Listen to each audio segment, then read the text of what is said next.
They said, grief makes people irrational. I disagreed. Grief made me sharper. At my husband's funeral, his mother grabbed my wrist so tightly her nails drew blood. "She belongs with us," she hissed, pulling my gaze toward the entrance where a woman, his mistress, stood, one hand cradling her swollen stomach. And then his father, steady and cold as a judge, added, "Include her." I smiled. I already have. They didn't understand. Not yet. A second later, the chapel doors opened again. My brother stepped in, his voice carrying across the pews, "It's time someone told the truth." Silence. Breathless. And in that silence, I remembered how this story really began. I met Daniel at 19. He had a smile that looked like a promise. I believed him when he said, "forever." I built my world around that word. Years of birthdays, anniversaries, late-night whispers about children we'd have. His hands were warm when they held mine. His eyes steady when they swore loyalty. But loyalty is fragile, and I learned too late that forever can mean until someone else. The signs were quiet at first. A shift in his schedule, a scent of perfume on his shirt I didn't wear, his phone turned face down, his laughter at messages I was never shown.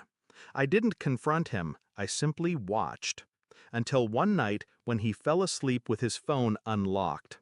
One message changed everything. "She kicked today, wish you'd been here." Pregnant. His child. I lay next to him in the dark, listening to his breathing, memorizing the rhythm of betrayal. My tears didn't come. Something colder replaced them. I didn't scream. I didn't demand. I planned. First, I played the devoted wife. Smiles at dinners, hand in his at church. I became invisible, the perfect camouflage. Because men like Daniel never notice a woman who stops fighting, they think it means she's given up. Meanwhile, I learned. The mistress, Sophia, was young, naive. He'd promised her freedom, money, a life together. But I controlled the accounts. I knew every dollar, every hidden transaction. I pulled strings quietly, redirecting assets, freezing what mattered. Then, when his health began to fail, an undiagnosed heart condition worsened by stress, I made a choice. I didn't hasten his end. I didn't need to. I just stepped back and let nature take its course, while making sure every insurance policy was airtight, every will properly signed, every asset redirected to me. When he collapsed 3 months later, Sophia thought she'd inherit his devotion. My in-laws thought they'd control his legacy. But paper doesn't lie. His signature sealed everything in my favor. And so, the funeral became my stage. His mother demanding a seat for Sophia. His father insisting I bend. They thought I was weak. They thought love had made me small. But love had burned away. All that remained was clarity. I already included her, I repeated, and then turned as my brother walked forward holding a folder. He read aloud, each word slicing through the heavy air. Daniel's will, amended 6 weeks before his death. Witnessed, notarized, ironclad. Every asset, our home, his business shares, even the trust meant for his unborn child, channeled through me. I held the future in my hands. Gasps spread like wildfire. Sophia's face drained white. My in-laws stiffened, realizing too late they had no claim, no power. Then my brother's final words.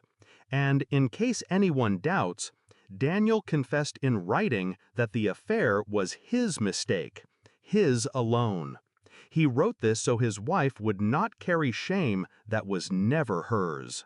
The room froze. Sophia clutched her belly, but her eyes never left mine. She knew what I'd done. I hadn't just taken his legacy. I'd taken the story she thought she'd own, the narrative of the grieving mistress. I stripped it bare.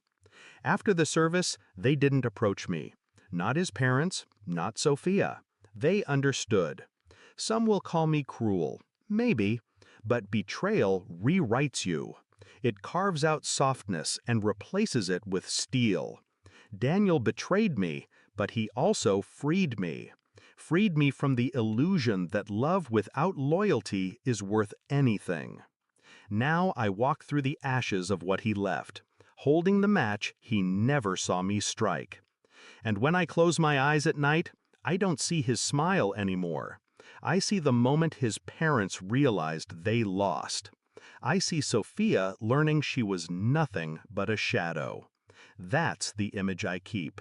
Not to savor cruelty, but to remember. Justice isn't loud, it's silent, precise, and it waits until the perfect moment to speak.